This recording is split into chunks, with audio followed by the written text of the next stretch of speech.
আমি বানাচ্ছি মাছের টক। কে কে খেতে ভালোবাসো? আমি তো ভীষণ ভালোবাসি মাছের টক।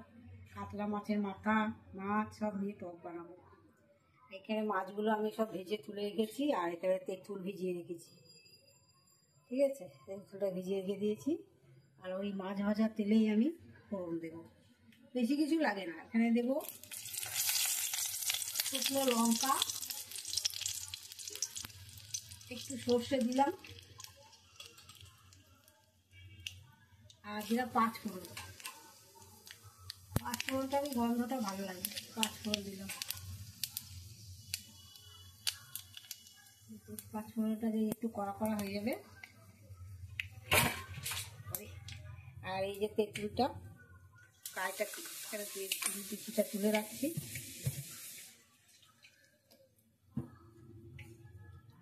তুলে রেখে আমি তেঁতুলের জলটা দিয়ে দিলাম। এই তেঁতুলের সাথে আবার একটু জল মিলিয়ে এটা কচলে নেব। কচলে বেশি কাজ বেরোলো না, এই জলটা আবার আমি এখানে তুলে নিচ্ছি। তেঁতুলটা তুলে নিলাম, তুলে নিয়ে আমি এই জলটা আর তেঁতুলের জলটা এর মধ্যে দিয়ে দিলাম। ঠিক আছে,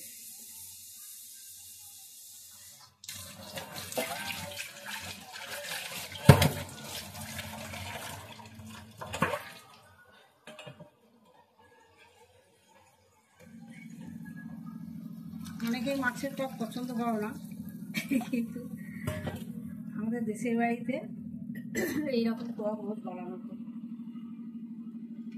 এখনো চলে। ঠিক আছে, হলুদ দিলাম আন্দাজ মতো, আর এখানে নুন দিয়ে দিলাম। বেশি নুন দিলাম, কারণ টক থাকে তো, বেশি করে একটু নুন দিলাম। আর একটু চিনি মেলাবো, চিনিটা মেলালে একটু স্বাদ হবে।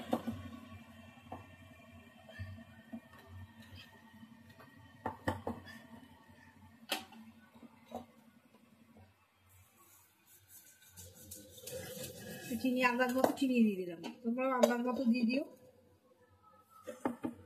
যারা টক বানাবে তারা আন্দাজ মতো দেবো, আর যারা খাওয়া না তাদের তো কথা নেই।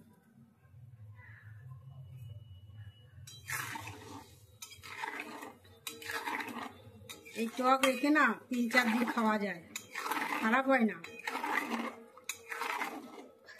আর কিচ্ছু লাগে না, শুকনো লঙ্কা, একটু সর্ষে পাঁচফোড়ন দিয়ে দিয়েছি ফোড়নে, আর নুন মিষ্টি, আর তেঁতুল গোলা জল।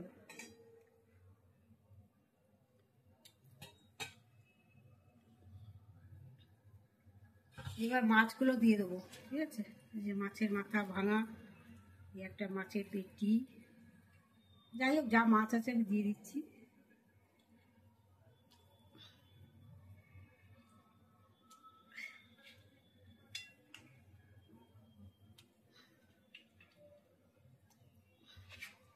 এই তেলটা দিয়ে দিলাম।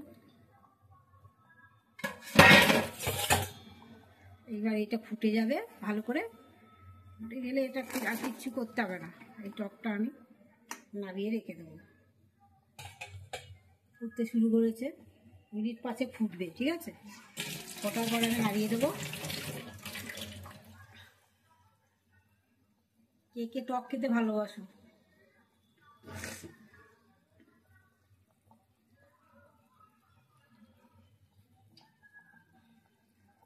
এখানেই রাখলাম, টাটা।